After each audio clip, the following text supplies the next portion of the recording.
So I've set my sights on reading 3 of the best seinen manga, which is Berserk, Vinland Saga and Vagabond.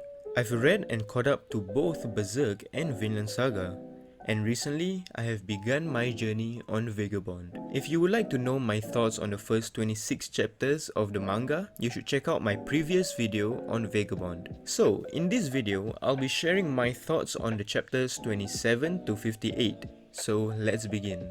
So at the end of the last video, I left off when Miyamoto was challenging the Yoshioka school, if I'm not mistaken, and to me, this part where Miyamoto goes to challenge the school is to show off both Miyamoto's arrogance and ignorance of the world of swordsmanship. So this is basically where Miyamoto is taking the first step into getting serious about learning where he ranks among swordsmen, and at this moment, we see Miyamoto fight against the third strongest swordsman in the Yoshioka school, which is Denshichiro, who is the younger brother of Seijuro, who is the master of the school.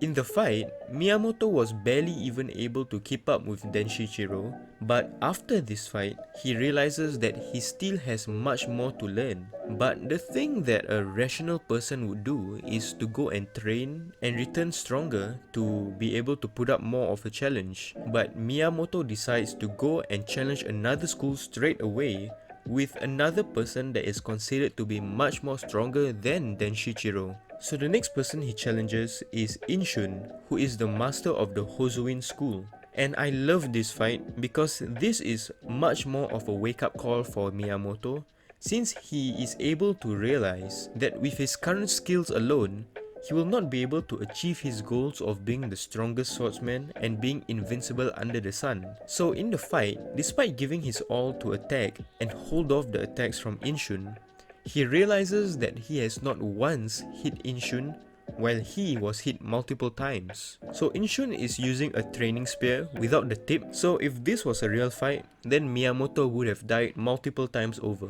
This is also the first time he feels fear and is dominated physically and mentally by Inshun, because now Miyamoto is beginning to doubt his own strength. Because of his fear, he is no longer able to fight like he normally does. It's like what Gion Toji said, the only thing that makes Miyamoto strong is his fearlessness. So now, without it, he is unable to fight at his usual ability. Though through this fight, we can actually see how Miyamoto is slowly learning and growing as he fights. But it still isn't enough despite even cheating and throwing sand into Inshun's eyes. So to me, this fight was actually the real moment where Miyamoto takes his first true step into growing into someone who will become the best swordsman. So through the fight, he realizes that he is outmatched, and out of fear, he instinctively runs away from Inshun, which is pretty embarrassing, but it also means that he still feels value in his life. I like this because now it shows that the story doesn't allow Miyamoto to easily overcome his challenges, and he has to slowly learn through experience and throw away all the arrogance and bravado in order to truly become invincible under the sun. Also, it seems that Miyamoto's father is a really skilled swordsman, since he was the only one who ever defeated the first master of the Hozuin school. Which makes me wonder if maybe his father is actually still alive somewhere out there, and someday Miyamoto will come to face his own father in a fight to determine who is truly invincible under the sun. So after the fight, Miyamoto goes and asks the first master of Hozuin to train him.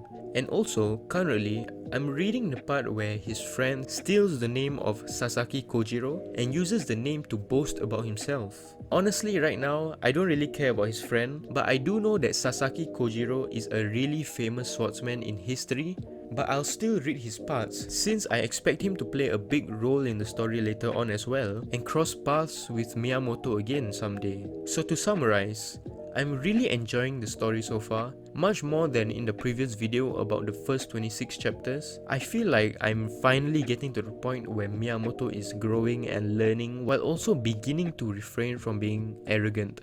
But I'm really looking forward to reading more. So that's it for this video.